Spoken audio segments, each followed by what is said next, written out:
One thing in a one. Bonjour, c'est Laetitia de One Thing in a French Day à Paris. J'espère que vous allez bien et que vous êtes de bonne humeur. Aujourd'hui, lundi 26 janvier 2026, cet épisode, le numéro 2592, s'intitule « Faire la bise en France, dernière tendance ». N'hésitez pas à compléter l'expérience du podcast avec mes lettres parisiennes et ainsi découvrir le français avec curiosité, culture et de nouvelles obsessions. Toutes les informations sur onethinginafrenchday.com. Faire la bise en France, dernière tendance. Samedi, Lisa me regarde de ses grands yeux et me dit « T'as pas la ref ?» Je réfléchis.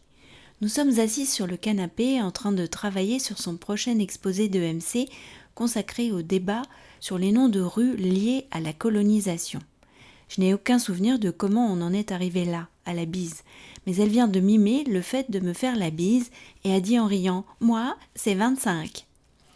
Moi, c'est 25 ? Non, j'ai pas la ref. Mais c'est les inconnus. Attends, je te montre. Et Lisa me montre un sketch des inconnus sur son téléphone. Les inconnus, c'est culte. Mais je ne me souvenais pas de ce sketch-là dans lequel il jouait des copines qui passent un temps infini à se faire la bise en disant « Moi, c'est 25 » en faisant référence au nombre de bises. Bien sûr, personne n'a jamais fait 25 bises, mais on pouvait monter jusqu'à 4, ce qui pouvait se révéler un peu pénible dans certaines situations. Par exemple, arriver à une soirée et devoir faire la bise à 20 personnes, soit 80 bises. Et puis, la façon de la bise était un style en soi. C'est de ça dont riaient les inconnus. On pouvait mettre beaucoup d'affectation dans ces simples bisous sur la joue. Dans ma région, c'était 4, m'a confirmé Isabelle hier matin à la marche nordique. Je te raconte pas quand tu devais faire la bise à toute la bande de copains.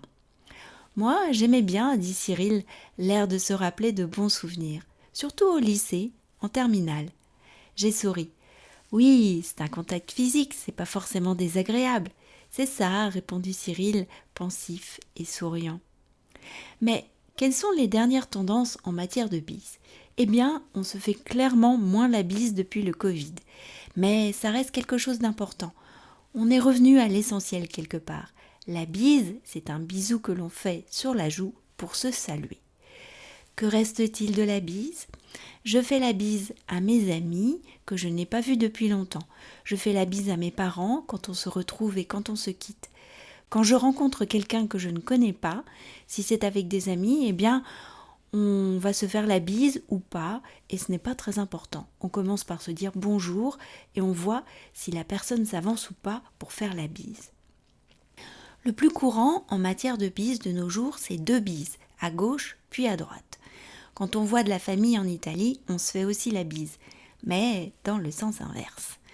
Est-ce que nous nous prenons dans les bras ? Eh bien, c'est assez rare, mais le câlin commence à faire son apparition. Au début, cela me faisait bizarre de recevoir un câlin après la bise, mais je commence à m'y habituer. Au kung-fu, personne ne se fait la bise, on se fait un check, et c'est très sympa aussi. Là aussi, on peut varier les styles. Je me demande comment les inconnus auraient parlé du check qui peut prendre la forme d'une véritable chorégraphie.